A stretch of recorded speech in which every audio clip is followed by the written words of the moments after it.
Black money account में तोड़ तोड़ के मंगवाना, फिर उसको धीरे धीरे करके एक एक अकाउंट से हल्के हल्के अमाउंट में खर्च करना, निकालना, इधर से उधर करना, यही काम था।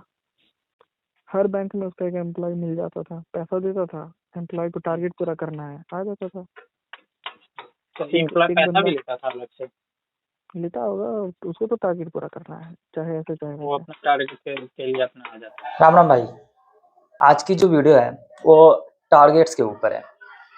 जैसा कि आप लोगों को मालूम होगा कि कोई भी एक बंदा जब बैंकिंग सेक्टर में फर्स्ट एंट्री लेता है तो उसे सबसे पहले जो इंट्रोड्यूस किया जाता है जिस चीज़ के बारे में, वो होता है टारगेट। एंड जो सेल्स के जो छोटे से छोटे बंदे होते हैं, वहाँ से लेकर जो बड़े से बड़े खिलाड़ी होते हैं वहाँ तक, सबके लिए एक टारगेट्स होता है।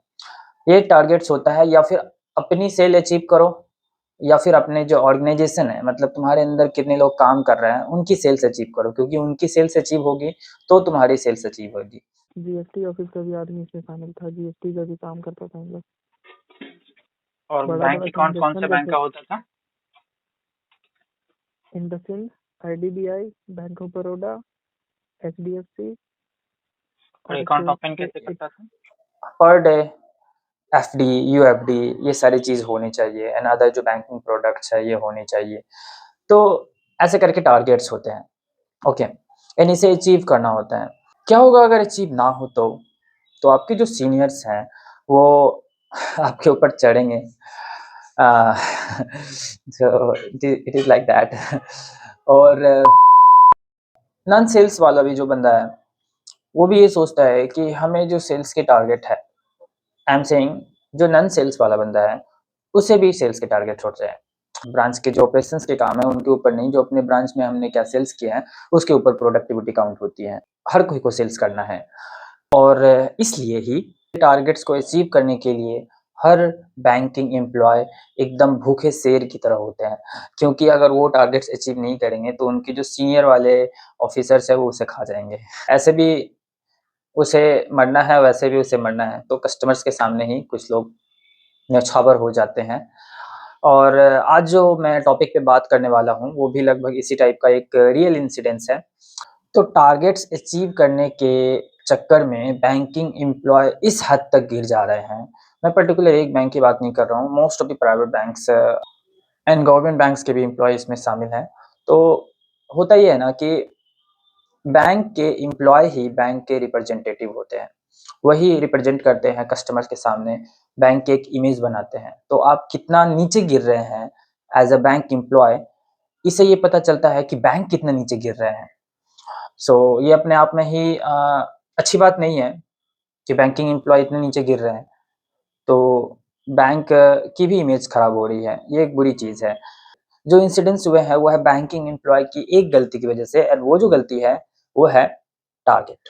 ये जो पूरी घटना हुई है इसमें करोड़ों रुपए का हेर-फेर हुआ है, और एक बैंक अकाउंट ने इसमें multiple bank accounts, multiple channels बनाए गए हैं, एंड इसके बेस पे उन्होंने पैसों को ऐसे डिस्ट्रीब्यूट किया है ताकि वो गवर्नमेंट की नज़र में ना आए, बट स्टिल कानून के हाथ बहुत लंबे होते हैं, तो ये पकड़ में आ गई है। चलिए अब इंसिडेंट्स के बारे में हम लोग बात करते हैं। सो ये जो लोग हैं वो सबसे पहले बैंकिंग एम्प्लॉय से कनेक्ट होते हैं, उसके बाद सिम कार्ड जो सेल करते हैं उससे कनेक्ट होते हैं। बिल्कुल ध्यान रखिएगा, जो सिम कार्ड सेल करते हैं उसके ऊपर भी टारगेट्स होते हैं। सबसे पहले ये जो सारा इंसिडेंस है वो एक गैम्बलिंग साइट से शुरू होता है, तो बीच-बीच में मैं आपको रिकॉर्डिंग प्ले करते रहूँगा ताकि ये पूरी इंसिडेंस आपको प्रॉपर तरीके से समझ में आ जाए। तो वो बेटिंग ऐप कौन सा था? बुक्की बोलते उसको, बुक्की, जैसे लोटस 365, 51 स्पोर्ट्स, 81 स्पोर्ट्स, ये सब ऑनलाइन। उसका कोई ऐप नहीं है, उसका एक साइट है, सर्वर है। उसमें लगभग इन लोग जो फ्रॉड किया उसमें लगभग 400 से 500 आईडी था। और ये इंसिडेंट्स मैं क्यों बता रहा हूँ, ये इंसिडेंट इसलिए बता रहा हूँ कि टारगेट्स को अचीव करने के चक्कर में हमारे आपके जैसे कोई भी बैंकिंग एम्प्लॉय ऐसे कुछ इंसिडेंट्स में ना फंसे जो भी अकाउंट्स ओपनिंग हो रहे हैं, करंट अकाउंट या डीमैट अकाउंट या फिर सेविंग अकाउंट, वो ऐसा प्रॉपर वे में ओपन हो ताकि हम भी सेफ रहें एंड जो हमारे आसपास के लोग हैं वो भी सेफ रहें एंड ऐसे लोग जो ऐसे फ्रॉड कर रहे हैं या ऐसी गैम्बलिंग को प्रमोट कर रहे हैं उन लोगों को हम लोग एलिमिनेट कर सकें। So that is the reason कि ये वीडियो मैं आगे बना रहा हूँ एंड उम्मीद करता हूँ कि आप इस वीडियो को अंत तक देखेंगे एंड सारे इंसिडेंट्स के एक एक पॉइंट को आप अच्छे से समझेंगे।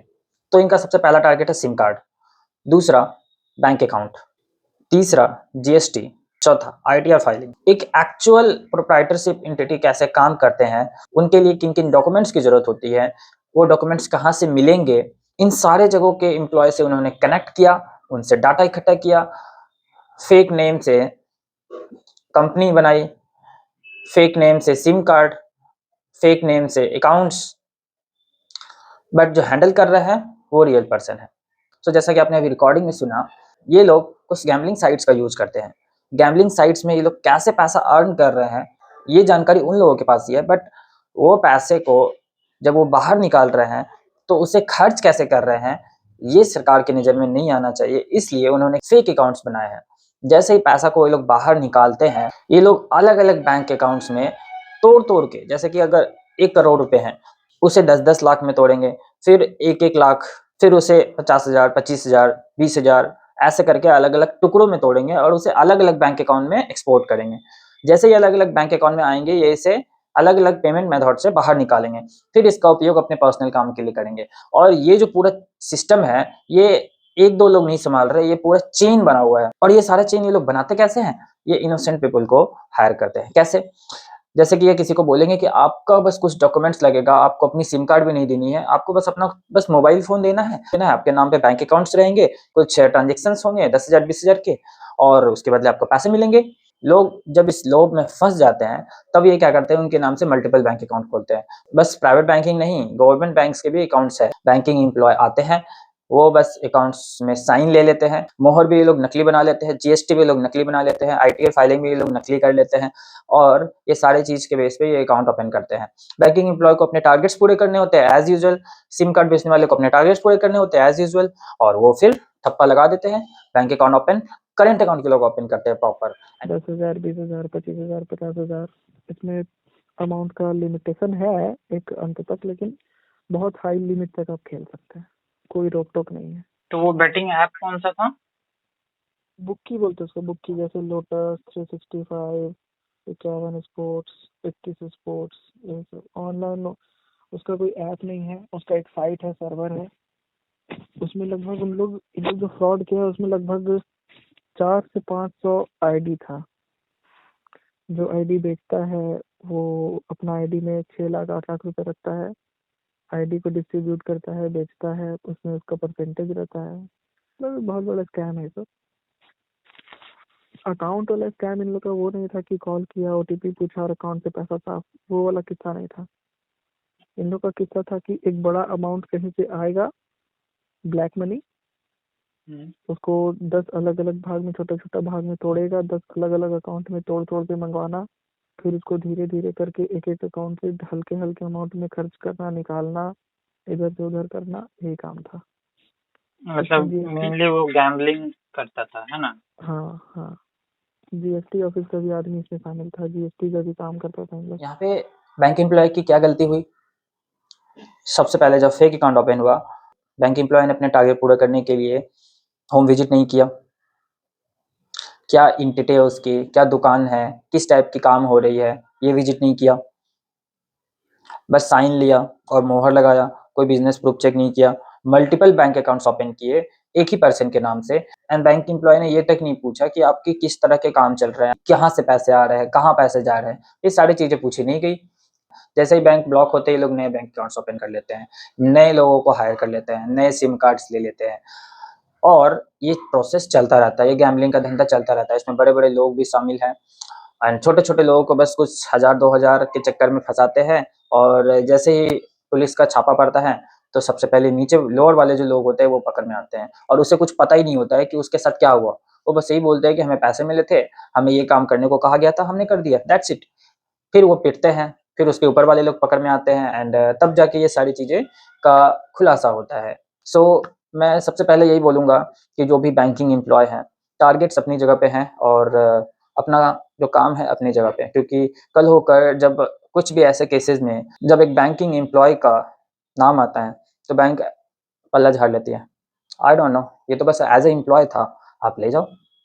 सो मैं हर सीनियर से, हर जूनियर से यही गुज़ारिश करता हूँ कि बी अवेयर और टारगेट्स इतना भी नहीं होनी चाहिए, प्रेशर इतना भी नहीं होनी चाहिए कि कोई भी बैंक एम्प्लॉयी इस कदर नीचे गिर जाए कि उसे इस तरीके के अकाउंट्स ओपन करने पड़े।